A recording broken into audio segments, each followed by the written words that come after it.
Oh, all right. Just a little low, maybe. No, I'm not. Raise your You want me to hold your hand?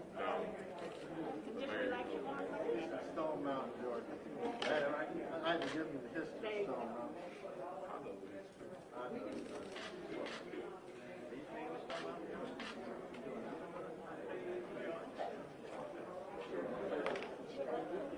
I'm done.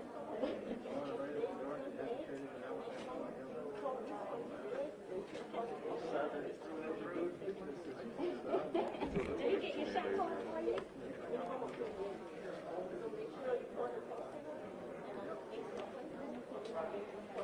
On here, I'm gonna get you the. I'll just go ahead. That's okay. I'll do it.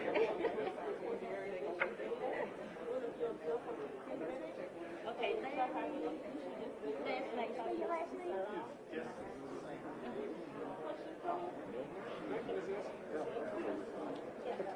First name is Larry. Congratulations. Date of birth?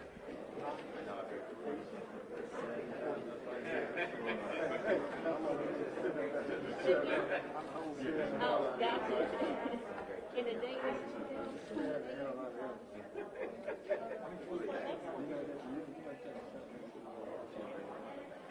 I thought you said third.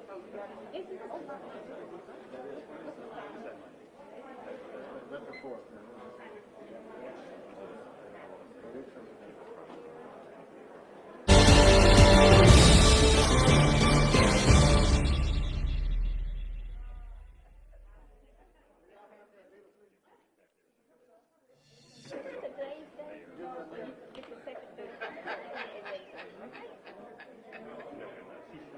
He's not the hall. And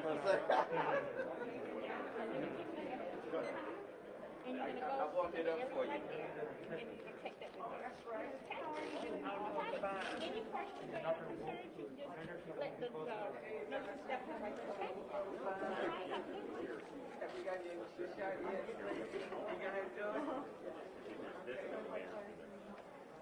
Well, if you make a special request, we'll let me give it to you. Okay, that'll be fine.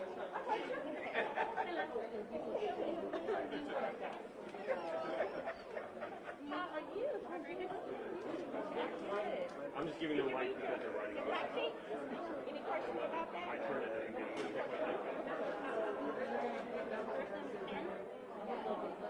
So, Mayor, we're going to do these as we get started. But,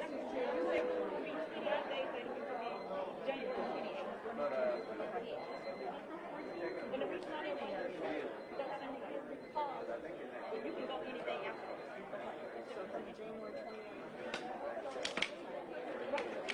Don't know.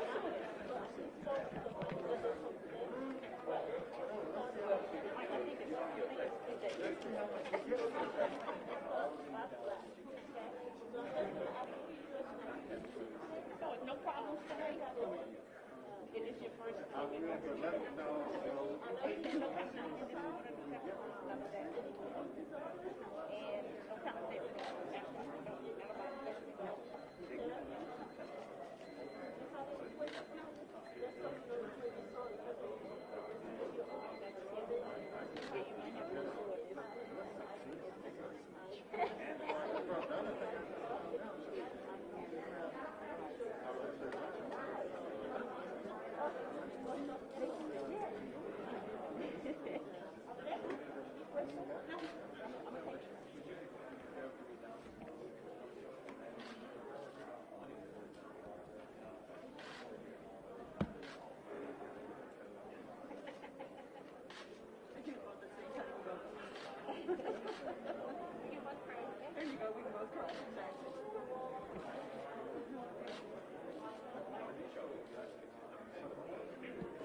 You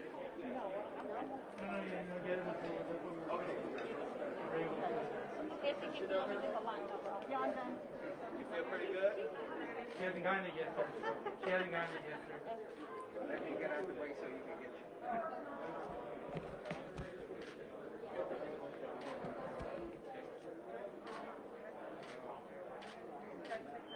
Okay, as soon as she finishes, I'm gonna get the lot number.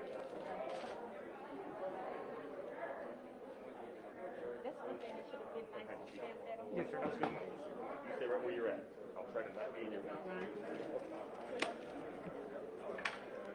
Is she? You see how close you're cleaning it from the sun vial? So if one dies, yeah, we both die.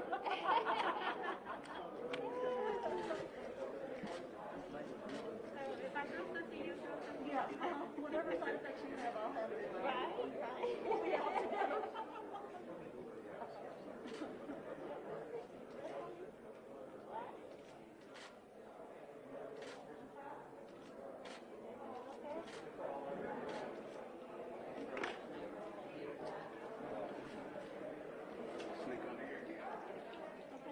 Keep your light away. I'm sorry. Oh, I feel bad.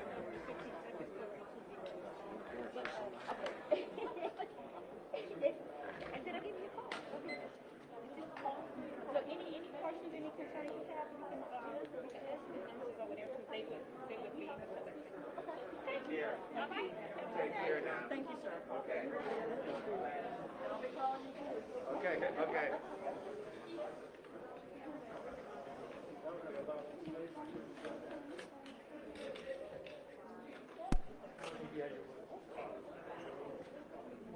Set up right here. Okay.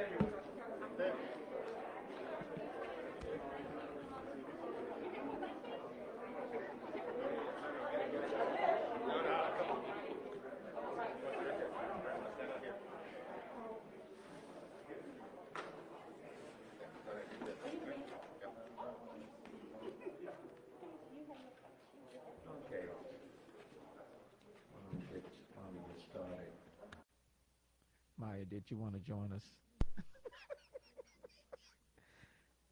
Now, I trust that everyone enjoyed their holidays, at least those up to this point in time, and everybody celebrated festively but differently, and that's smaller rather than bigger.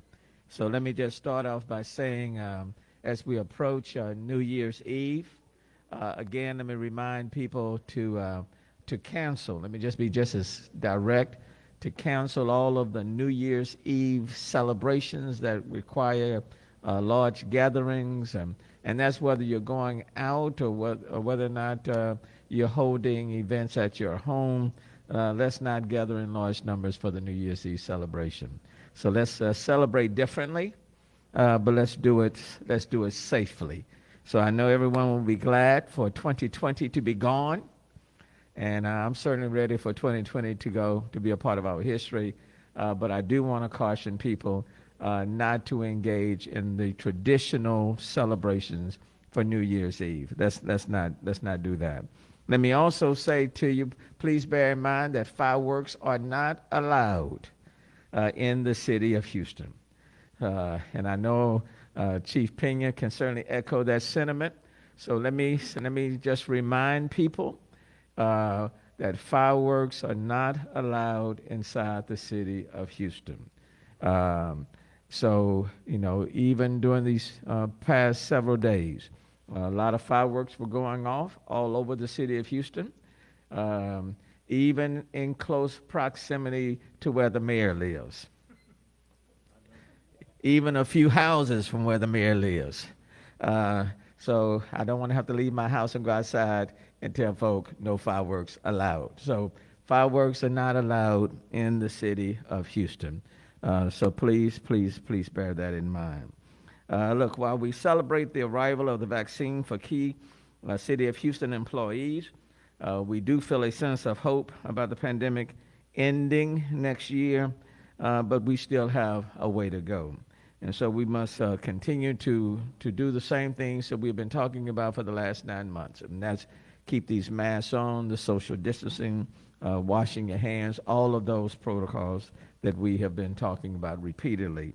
The virus is still prevalent in our community. Today, the Houston Health Department reports 765 new cases, 765, bringing Houston's total to 116,043. And unfortunately, we are reporting one additional death as a result of COVID-19. That brings our total to 1,544. If I can put it in these terms, even though the numbers are high in terms of the number of people contracting, getting the vaccine, the virus, the death number still remains relatively low, and when you compare it to other locales throughout the country. Houston's COVID-19 positivity rate for this week is 11.6%. Last week when we reported it, I think that percentage was 11.2. And again, that's a 14-day moving average. It fluctuates daily as the testing data is received. We report the 14-day moving average for the previous week every Monday. So again, I don't want to necessarily get too caught up on it, only to say that we need that positivity number to start going down. And so it's going to require us working together in order to do that. I would love to report, even in this holiday season, I would love to report next week, next Monday, January the 4th, that positivity rate is going down, even ever so slightly. So please work with us. Let's work together to bring the positivity rate down, to reduce the number of people that are contracting this virus, to move us put us in a much better state. Today is a big day for Houston in the ongoing battle against COVID-19. Houston has received a potentially life-saving gift just in time for the holidays and before the start of the new year.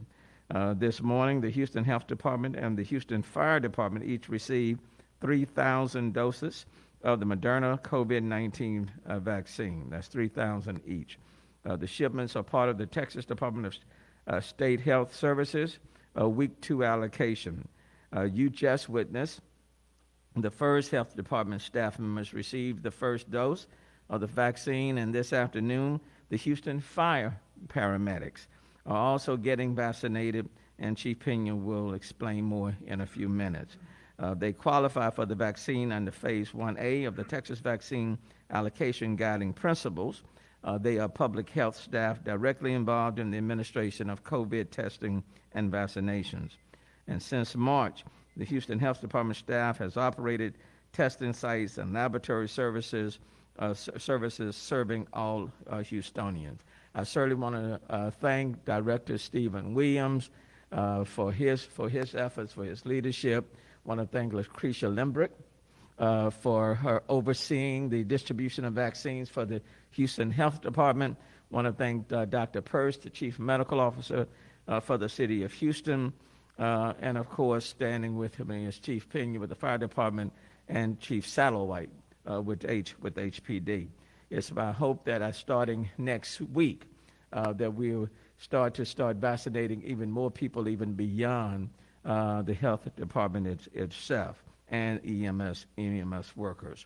So look, we're certainly taking steps to get on the other side of this vaccine, but until we get to that point and more people are vaccinated, simply just want to remind people to be very mindful of your behavior, your gatherings, to keep the mask on, to do everything we need to do in order to blunt the progression of this particular virus.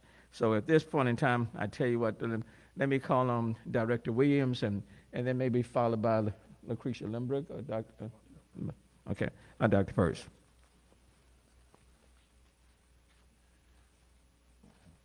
Thank you, Mayor. I want to start by thanking my staff. Lucretia Limbrick, the Assistant Director, and her staff who ensured that the day we got the vaccine, we would start vaccinating people who qualified. That certainly saved me a phone call from my boss. As Mayor Turner said, the people we're vaccinating today are actually in the phase 1A of the Texas vaccine allocation principles. These are people that are directly involved in healthcare related to COVID. In the Houston Health Department, we have over 260 individuals who are in this phase 1A. And all of those staff people have been notified, and we're hopeful that they will, in fact, get vaccinated. Over the next few days, we will be offering vaccine to over 365 HISD and Pearland ISD school nurses who currently qualify. All of those are in phase 1A. We've coordinated with school districts and school nurses who actually qualify or are being notified by their employers. We're also coordinating with home health care agencies, long-term care facilities, EMS providers to serve phase 1A population that are not yet connected with vaccine providers. Although everyone who wants to get vaccinated will eventually be able to get vaccinated, initial doses are for critical populations as identified by the Texas Department of State Health Services. As vaccine becomes available, availability increases in 2021, we will be able to get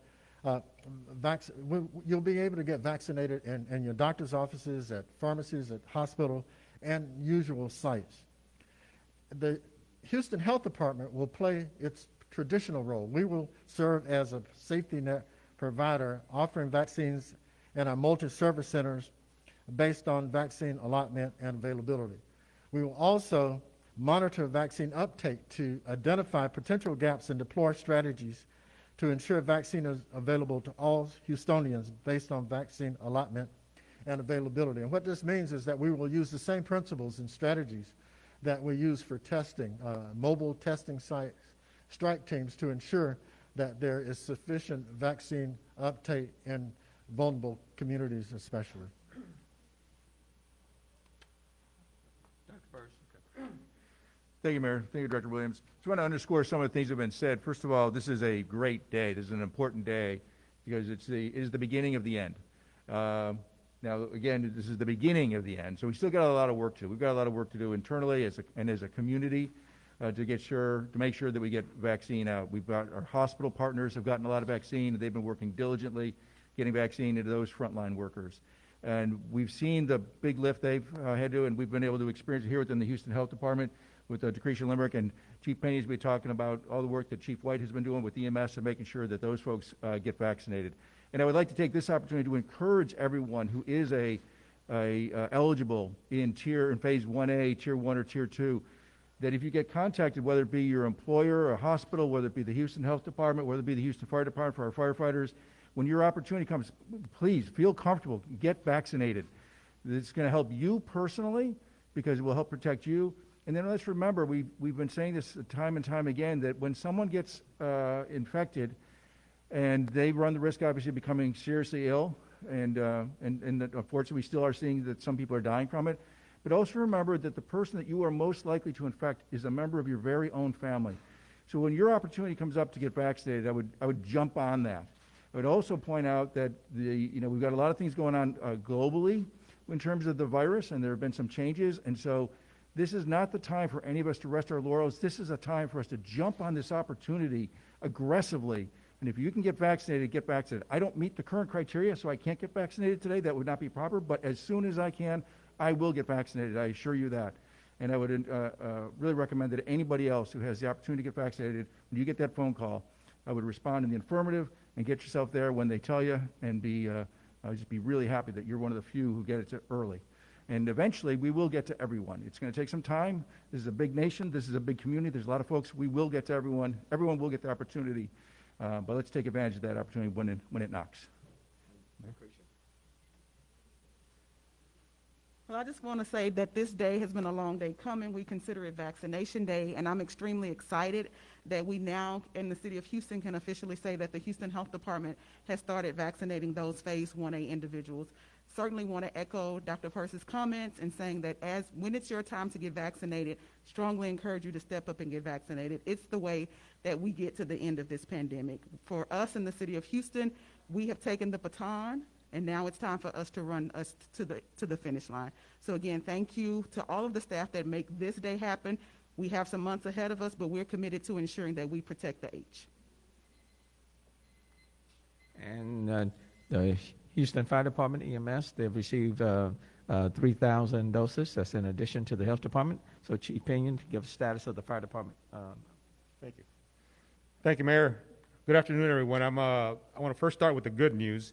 I am extremely excited that we received our first batch of 3,000 vaccines from Moderna this morning, earlier today. And we're extremely hopeful that that this vaccine is going to make a profound positive impact on the safety of our personnel and this department who's been ravaged by the effects of the coronavirus. We've had thousands of exposure incidents. We had over 400 firefighters test positive since the pandemic began. And just within an hour ago, I was informed that one of our firefighters has reported to the emergency room with respiratory difficulties and has tested positive for coronavirus. So we're excited to have this vaccine. We expect this vaccine to provide the safety that our firefighters and our first responders need in order to serve this community. Since the 20th of this month, we've made the vaccine available through Methodist Hospital, and our first responders, our firefighters have responded to that more positively than we had expected. We expected maybe 20 to 30% to take advantage of the vaccine, and reports from staff is that over 50% of those that have responded have said that they will take the vaccine. And that's a credit to our command staff. Again, I want to echo what Dr. Purse said earlier. Our command staff has been working really, really hard to ensure that we're providing the tools, that we're doing our due diligence to request these vaccines and to become a provider.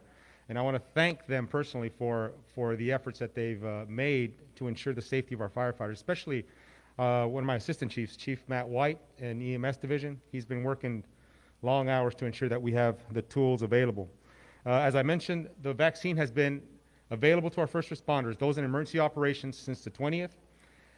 We received 3,000 this morning. We will be prepared to have to administer those vaccines and have provide another option for our firefighters. And as soon as we can, we will step into the next phase, phase 1 Bravo, and immunize those that are in the support functions. That way, our hope is to get all our firefighters vaccinated within the month if we could. To date, as I mentioned, currently we have 192 firefighters that are in quarantine for coronavirus. We've had 465 firefighters test positive for coronavirus, and sadly we've had 3 fatalities. And just today we were informed that we have another firefighter in the emergency room. So again, I highly encourage our first responders, our firefighters, that when this opportunity becomes available, that they take advantage of this vaccine. It is our job to serve this community, and this vaccine can only make their job safer for themselves and for the people that we're serving. Thank you, Mayor. Chief Larry Satterwhite with HPD. Thank you, Mayor. So this is a great day. About 9 months ago, we stood in front of you, and we were celebrating our first major testing site at Butler Stadium with the mayor and everyone, and to get people tested so that they could be safe, and of course we could kind of trap this virus and hopefully stop it in its tracks. We've lost a lot of people since then, so this is a great day because now we stand before you with a vaccine coming to us. So that is a wonderful thing for the city, for the public, for all the nation and the world. So for that, I really am thankful. HPD has always been in support of the health department and the fire department and everyone else for setting up sites for testing, and now we're in support of setting up sites for vaccination, which is something that we couldn't be more proud of to be a part of.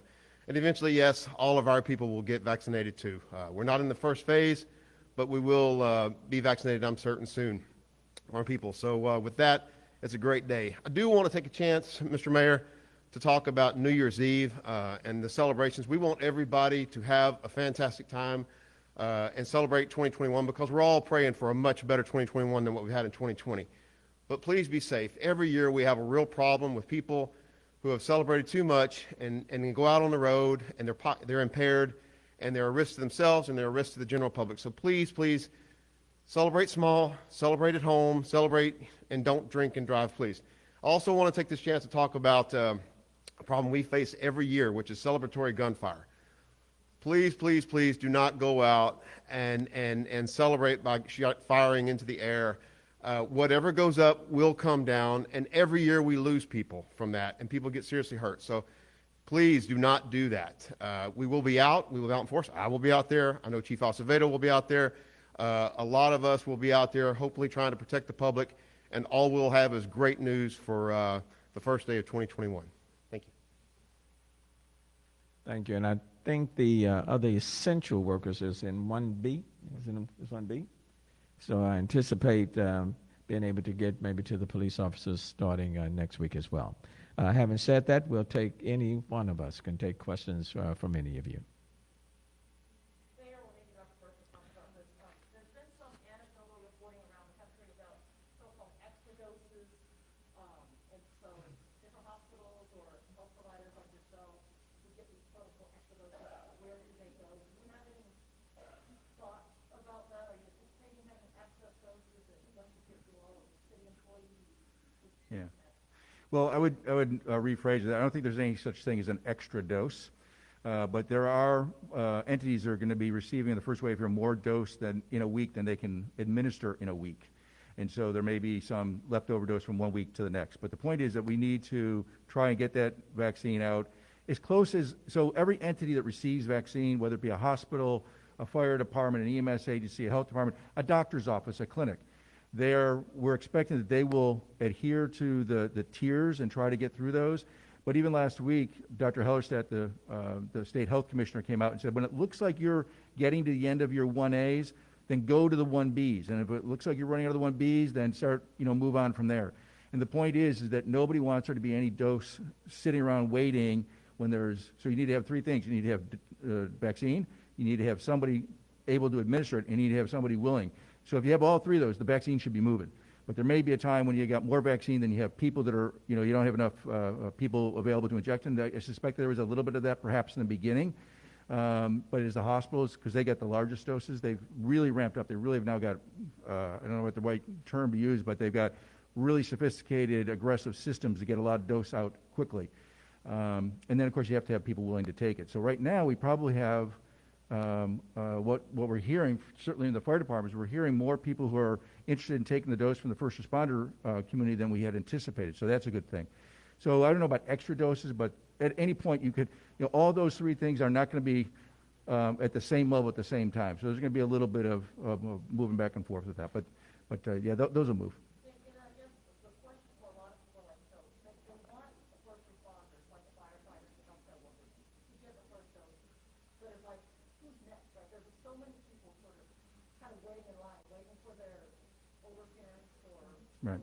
Yeah. and they're hearing stories like Do you want to? the major hospitals, for example, are giving their stay-at-home staff, Yep. volunteers, they're all getting vaccines scheduled out. Do you want me to answer? Where Or do you want people to? may not Okay. be able to get their seniors relatives scheduled in the general hospital. Yeah. How do people are frustrated by that? They're like, well, so you work at your stay-at-home hospital, so what do you buy over others? Yeah. So again, it's going to be a little bit. So we are not. The local health department. We're not in a position to be able to have great vision on what's happening from one vaccine provider to the next. Those who got vaccine told the state who they intended to give it to, and the state will be watching that. I hear that there's going to be frustration because people are going to be hearing stories, and we're hearing them already, of people who didn't seem like they really met the criteria, but they got it from somebody, right? And that adds to the frustration. So I would make the appeal to those that have vaccine and who are giving vaccine, you really need to stick to the priorities that the state has set forward. Having said that, the state also said, well, it looks like you're running out of people in the top tier. Quickly move on to the second tier. And so you can imagine between one vaccine provider to the next, they may go through their tiers. One may go through the first tier much more quickly than another one. So I expect that there will be some of that, but there really shouldn't be a lot of that. Stephen? And just to clarify, you mentioned older adults. Phase 1B actually includes everybody, all people that are over 65 and older. The second category to that are people that are over 16 and with at least one chronic medical condition that puts them at increased risk for severe illness from the virus that causes COVID-19. And it says such as, but not limited to, and it has cancer, chronic kidney disease, and sickle cell, type 2 diabetes. So there, and in that population, we know that in the state of Texas, there are 8 million people that fall within that 1B category. So there are a lot of people that are actually eligible. I first mentioned that it's important that we try to access those people that are not only eligible, but also willing to take the vaccine too. And for the older folks or seniors, whether the kids want them to take it or they're in a, do they stay in the healthcare facility? Should they contact that place? Should they stay at home? Should they, A lot of the who should they call? A lot of the work that we have been doing, actually it was behind the scenes with Decretia and her staff. We know that of all the nursing homes, the skilled nursing facilities within Houston, that they've actually signed up on the federal contract, which means that Walgreens or CVS will be servicing those facilities. They will send teams out to vaccinate those individuals. There are a couple of hundred of long-term care facilities that did not sign up for the federal program.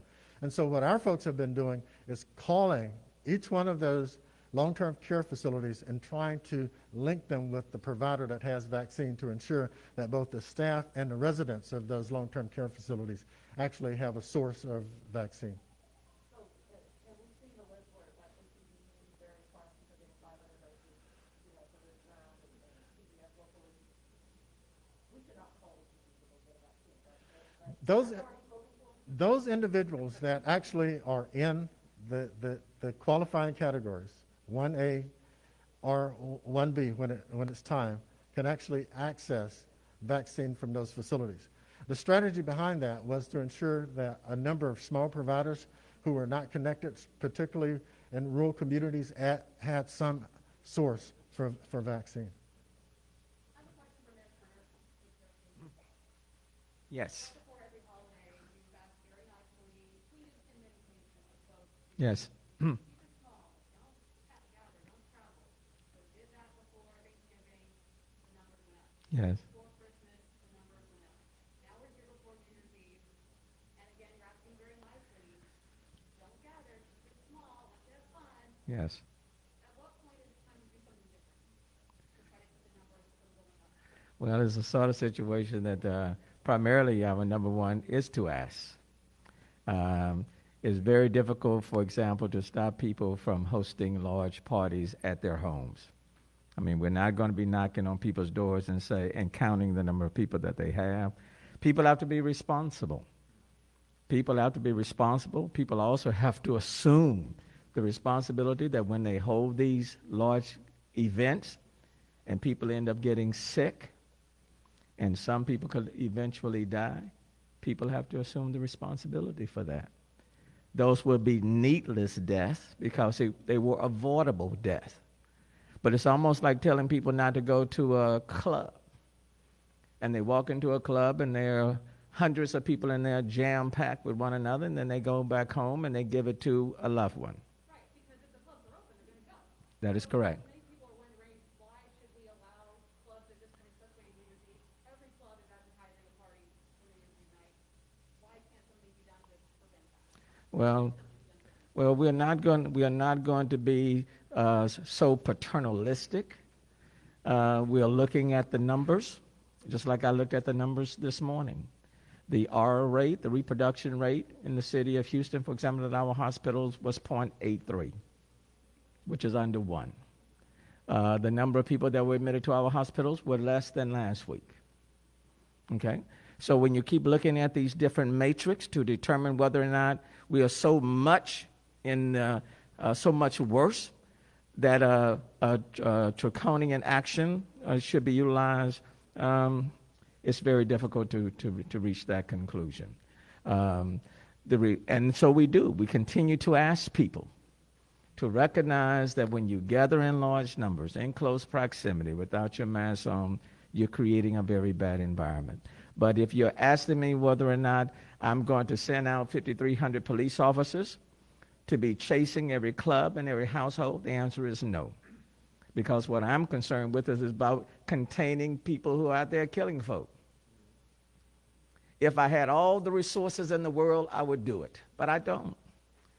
So I have to utilize the resources where we can get the best result. And right now, when I have crime that's increasing and homicide that's increasing, that's going to be my number one priority.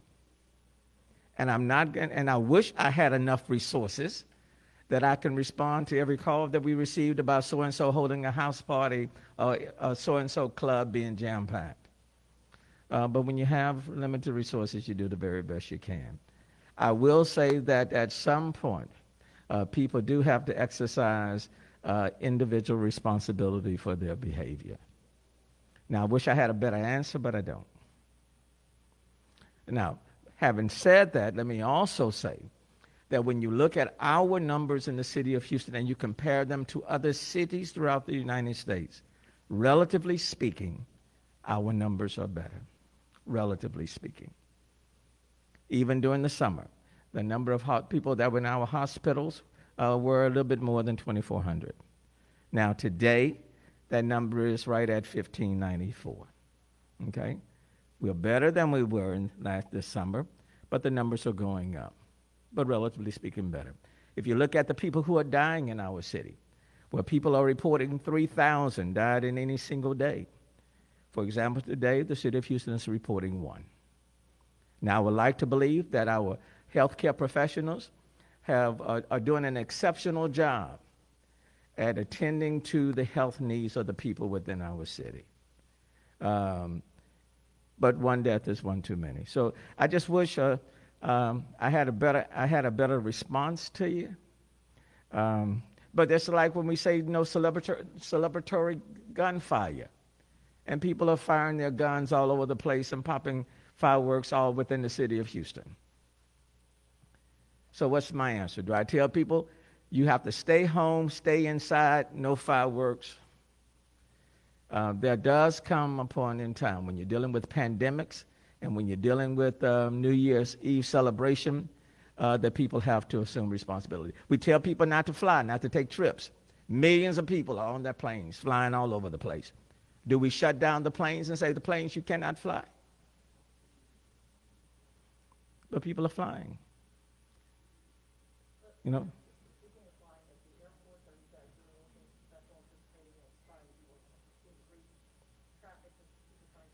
Well, we are encouraging people to get tested. We're saying to people, if you flew or if somebody flew to you and stayed in your home, that you do need to get tested. Take a few days, but then you need to go get tested. So if you flew somewhere or somebody flew to you, over the next several days you do need to get tested. So testing is still critically important. And then just another thing about vaccines, I know you guys said the school nurses are getting them.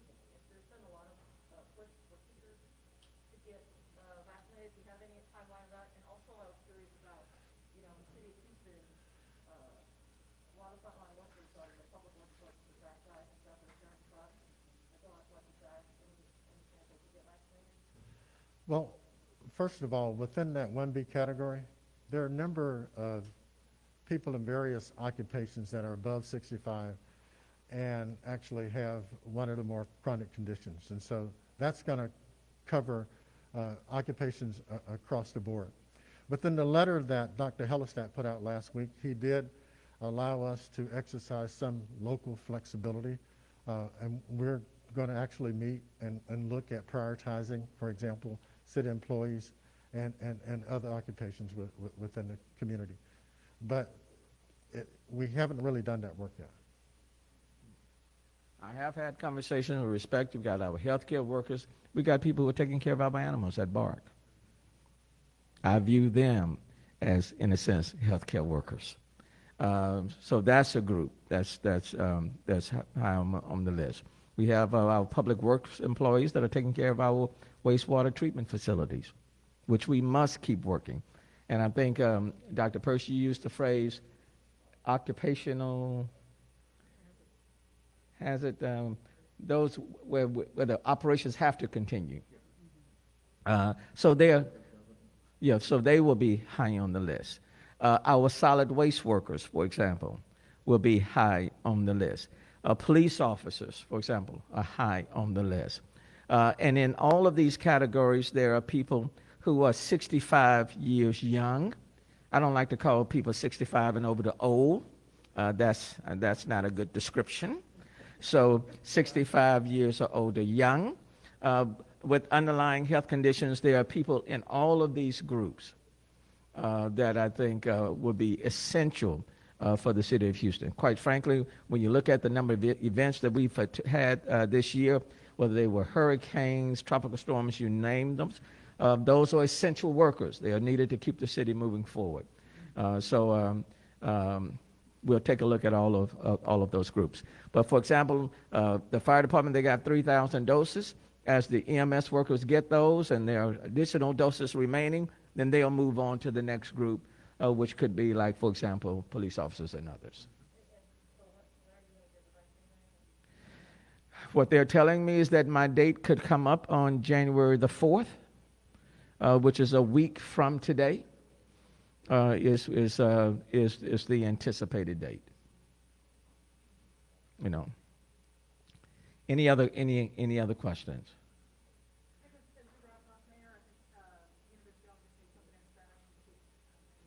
Okay.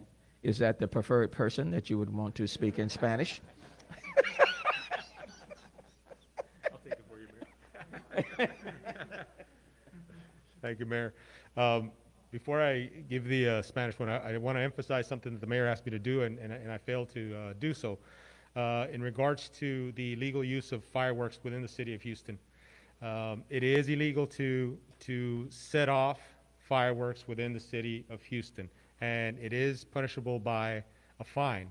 So we're going to have personnel out there, not necessarily guarding for fireworks, but if you're observed setting off fireworks within the city of Houston, whether it's the fire department, the fire marshals, police department, it is punishable by a fine. So again, we encourage people to be safe this New Year's Eve in their celebration.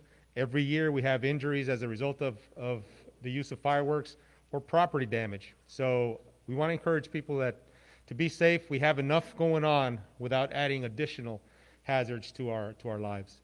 So, en español, lo que estamos muy agradecidos que hemos recibido hoy 6,000 vacunas para el coronavirus. El Departamento de Salud recibió 3,000 y el Departamento de Bomberos recibió 3,000 esta mañana. Y estamos empezando a vacunar a nuestros empleados. Los empleados que califican ahorita son los de la fase 1A. Y en cuanto esos empleados ya tengan la oportunidad de recibir sus vacunas, entonces vamos a proceder para los de la fase 1B. Y esperamos darle la vacuna o ofrecer las vacunas y que tengan la oportunidad de nuestros empleados del Departamento de Bomberos y el Departamento de Salud que tomen sus vacunas durante este mes. Pero vamos a seguir recibiendo vacunas. Este día recibimos de Moderna, pero cualquier compañía que tenga vacunas que podamos recibirlas, esas vacunas van a ser usadas para vacunar a miembros de nuestra comunidad.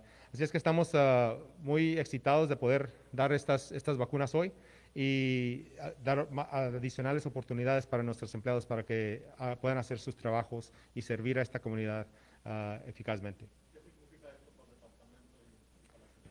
Mire, para el Departamento de Bomberos esto significa que podemos proteger a nuestros empleados y esencialmente proteger a la comunidad que estamos sirviendo. Hemos tenido más de 450 bomberos que han sido positivos para el coronavirus. Esta vacuna nos va a ayudar para proteger a estos empleados y proteger a la comunidad que servimos, como digo, para no nosotros pasar este virus a nuestros pacientes. El Departamento de Salud está en al mismo nivel. Empezaron hoy a vacunar a sus empleados. Esos son los empleados que directamente están prestando el servicio a esta comunidad. Y así es que es una protección para los empleados y ellos que están sirviendo a las necesidades de esta comunidad.